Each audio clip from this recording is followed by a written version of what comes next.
বন্ধুরা, সকলকে জানাই একটা নতুন সকালের একটা নতুন সুপ্রভাত। আচ্ছা, সকালে ভাবলাম পটল দিয়ে কি করা যায়, কি এমন একটা রেসিপি করা যায় যেটা সচরাচর সেরকম খাওয়া হয়নি এর মধ্যে। এই ভাবতে ভাবতে হঠাৎ মনে পড়ল, যখন আমার বিয়ের পরে যে বাড়িতে আমরা ভাড়া ছিলাম সেই বাড়ির মাসিমা খাইয়েছিল পটলের মালাইকারি।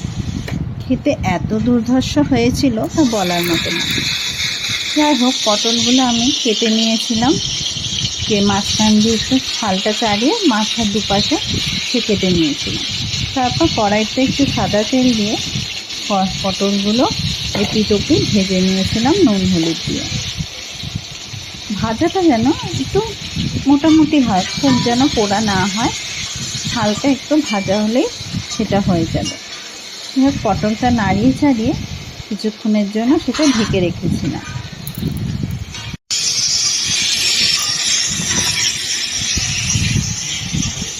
আবার কিছুক্ষণ পরে ঢাকাটা খুলে আরেকবার নাড়িয়ে নিয়েছিলাম।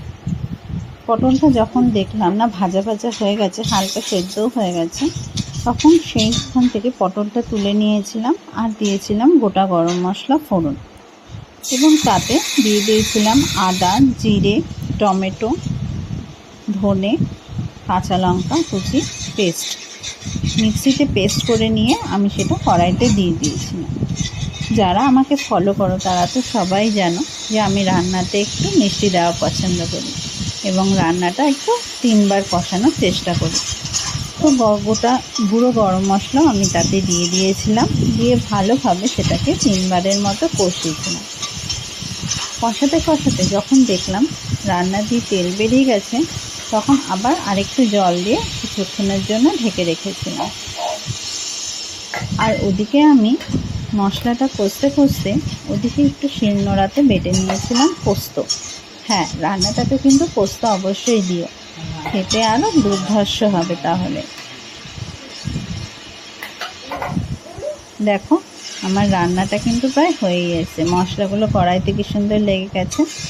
তো আমি আবার আরেকটু জল দিয়ে তাতে দিয়ে দিয়েছিলাম পোস্ত বাটাটা।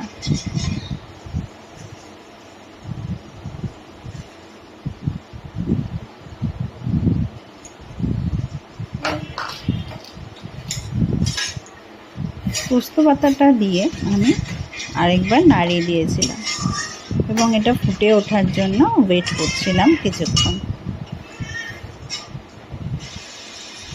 দেখো, আমার গ্রেভি কিন্তু প্রায় হয়েই এসছে, বেশ ফুটে উঠেছে।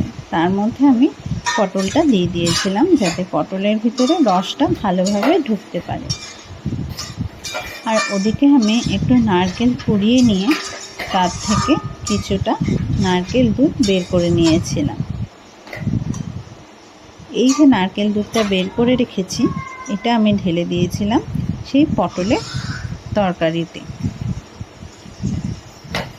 আর যে নারকেলটা রয়েছে সেটা কিন্তু ফেলে দিও না, সেটা দিয়ে আরেকদিন একটা রেসিপি করা যাবে। এটা আমি ভালো করে নাড়িয়ে তারপরে কিছুক্ষণের জন্য আবার ঢেকে রেখেছিলাম।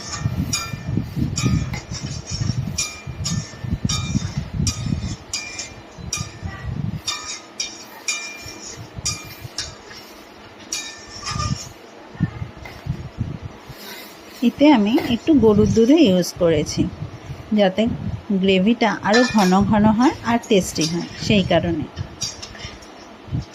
এবং পরিমাণ মতো নুন দিয়ে দিয়েছিলাম, আর চিনি তো সবার প্রথমে দিয়েছিলাম। দিয়ে আরও কিছুক্ষণ ঢেকে ফুটে ওঠার অপেক্ষায় ছিলাম। ব্যাস, আমার রান্না এবার রেডি। দেখো, সুন্দর ফুটে উঠেছে, আর গ্রেভিটা দেখেছো কি সুন্দর থকথকেও হয়েছে। আজকে লাঞ্চটা জাস্ট জমে যাবে। বন্ধুরা, সকলকে জানাই একটা নতুন সকালের একটা নতুন সুপ্রভাত।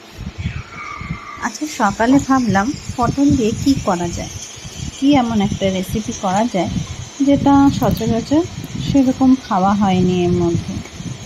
এই ভাবতে ভাবতে হঠাৎ মনে পড়ল, যখন আমার বিয়ের পরে যে বাড়িতে আমরা ভাড়া ছিলাম সেই বাড়ির মাসিমা